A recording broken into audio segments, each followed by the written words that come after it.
Hey guys, welcome to Eclipse Education. तो आज हम लोग बात करने वाले हैं बिहार जीविका भर्ती 2025 के बारे में।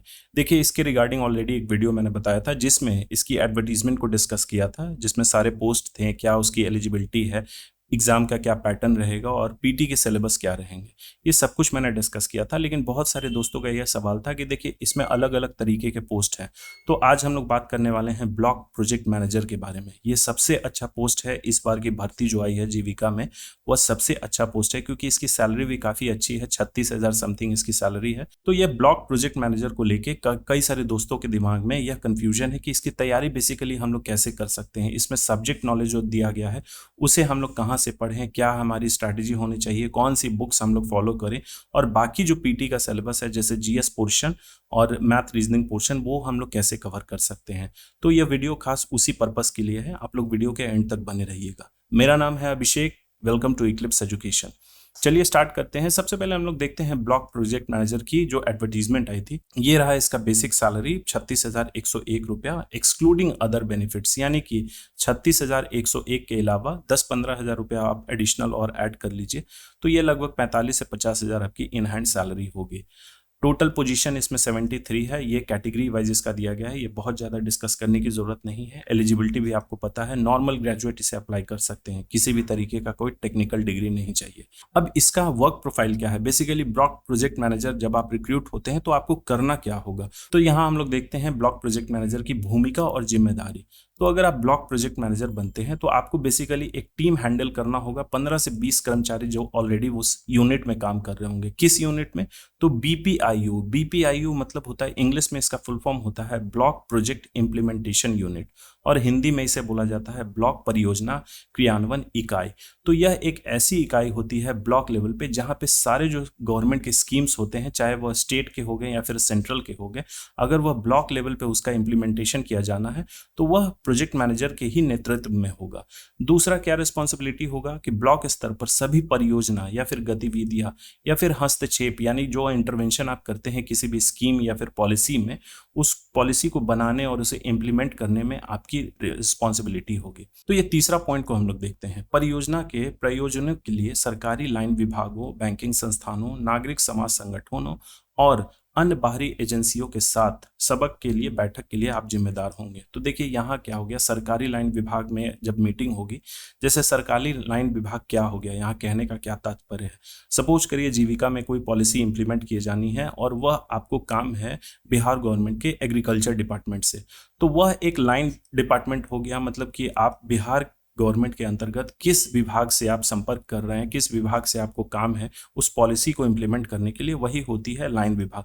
एग्जाम्पल में एग्रीकल्चर डिपार्टमेंट भी हो सकता है, रूरल डिपार्टमेंट हो सकता है। रूरल डिपार्टमेंट के अंतर्गत तो आप काम कर ही रहे हैं, या फिर कोऑपरेटिव डिपार्टमेंट हो सकता है, या फिर उद्योग मंत्रालय हो सकता है। किसी भी मंत्रालय से अगर आपको काम है जीविका को तो वह लाइन विभाग होंगी। बैंकिंग संस्थानें आप लोग जानते हैं, बैंक हो गया, एनबीएफसीज हो गए, ये सब बैंकिंग संस्थानें होती हैं। नागरिक समाज संगठन यानी कि सिविल सोसाइटी ऑर्गेनाइजेशन और अन्य बाहरी एजेंसी, जैसे किसी एनजीओ से अगर आपको अगर उससे जीविका को काम है तो आप ही रिस्पॉन्सिबल होगे बतौर प्रोजेक्ट मैनेजर। इन सब चीज़ों के लिए आप ही रिस्पॉन्सिबल होगे, फोर फ्रंट आप ही को होना पड़ेगा। और सबसे लास्ट में क्या रिस्पॉन्सिबिलिटी है, तो ब्लॉक इकाई के वित्त यानी फाइनेंस और प्रशासनिक यानी एडमिनिस्ट्रेटिव कार्यों के समग्र प्रभारी होंगे। तो ब्लॉक लेवल पे जो भी वित्त, फाइनेंशियल टास्क या फिर एडमिनिस्ट्रेटिव टास्क होगा वह एक ब्लॉक मैनेजर के अंतर्गत ही होता है, वही रिस्पॉन्सिबल होता है इस काम के लिए।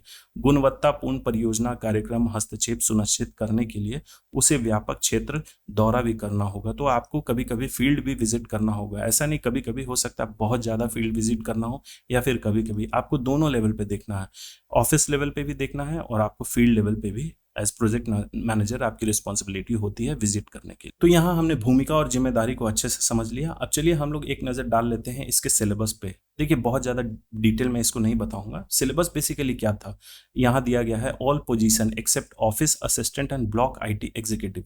तो ऑफिस असिस्टेंट और ब्लॉक आईटी एग्जीक्यूटिव को छोड़ के बाकी जितने भी पद हैं उन सभी में यही पैटर्न फॉलो होगा, बस उनका सब्जेक्ट नॉलेज चेंज होगा। ऑफिस असिस्टेंट और ब्लॉक आईटी एग्जीक्यूटिव में सिलेबस यही है, बस उसमें क्या है, कुछ टॉपिक्स को हटाया गया है और क्वेश्चन की संख्या कम की गई है। तो यहाँ देखिए जो आपका रीजनिंग, जीएस, मैथ, ये सब जो है वह टोटल 40 क्वेश्चन है। और सब्जेक्ट नॉलेज यहाँ आप देख सकते हैं 20 क्वेश्चन सब्जेक्ट नॉलेज से रहेगा और कंप्यूटर प्रोफिशिएंसी टेस्ट मात्र 10 क्वेश्चन उससे रहेंगे। तो यह 30 क्वेश्चन हो गया, 40 इधर और 30 ये, टोटल 70 क्वेश्चन रहेगा, 80 मिनट का आपका एग्जाम होगा। तो यही सारे कैंडिडेट को कंफ्यूज कर रहा है, ये जो सब्जेक्ट नॉलेज है और कंप्यूटर प्रोफिशिएंसी टेस्ट है, क्योंकि इसकी क्वेश्चन की संख्या सबसे ज़्यादा है, तो यह लोगों को परेशान कर रही है कि इसकी तैयारी बेसिकली कैसे हम लोग कर सके। तो उसका सोल्यूशन मैं लेके आया हूँ। आप लोग हमारे चैनल के साथ बने रहिए। मैं डेली यूट्यूब पे फ्री क्लासेस अपलोड कर दूंगा, चाहे इसका पीटी का रहे या फिर सब्जेक्ट नॉलेज का रहे। और उसके रिगार्डिंग हम लोग एक टारगेट बैच भी लॉन्च करने जा रहे हैं 15 अगस्त को, यही अपकमिंग 15 अगस्त को। अगर आप लोग ज्वाइन करना चाहते हैं तो इसे आप लोग ज्वाइन कर सकते हैं। ये सारे पोस्ट के लिए होगा, ब्लॉक प्रोजेक्ट मैनेजर हो गया, या फिर block IT executive, community coordinator, area coordinator, या फिर ऑफिस असिस्टेंट। तो इसे अगर आप लोग ज्वाइन करना चाहते हैं तो 15 अगस्त के बाद आप लोग ज्वाइन कर सकते हैं। यह हमारा व्हाट्सअप नंबर है और यह इंक्वायरी नंबर है। आप दोनों नंबर सेम ही है, आप कॉल भी कर सकते हैं और व्हाट्सअप करके इंक्वायरी कर सकते हैं।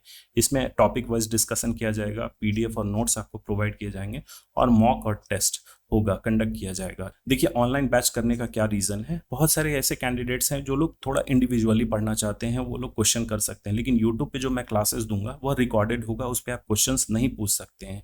हाँ, अगर वैसा कुछ स्पेसिफिक क्वेश्चन रहेगा या फिर कुछ डाउट होगा तो आप कमेंट करके पूछ सकते हैं, मैं देखूंगा, फिर उसके बाद एक अलग से डेडिकेटेड वीडियो बनाऊंगा, तो ये टाइम लग सकता है। लेकिन टारगेट बैच जो रहता है ऑनलाइन, उसमें आप लोग लाइव रहते हैं और क्वेश्चन उसी टाइम आप लोग पूछ सकते हैं। तो आप लोगों की इच्छा है, अगर आप लोग ज्वाइन करना चाहते हैं तो आप लोग कर सकते हैं। ये कॉन्टैक्ट नंबर पे आप लोग संपर्क कर लीजिएगा, आपको सारी डिटेल्स वहां पे दे दी जाएगी। बाकी इसके रिगार्डिंग जो क्लासेस हैं वह यूट्यूब पे मैं कल के डेट से स्टार्ट कर दूंगा। आप लोग हमारे चैनल के साथ बने रहिएगा। So thank you for watching. Please subscribe, share और लाइक करना ना भूलें।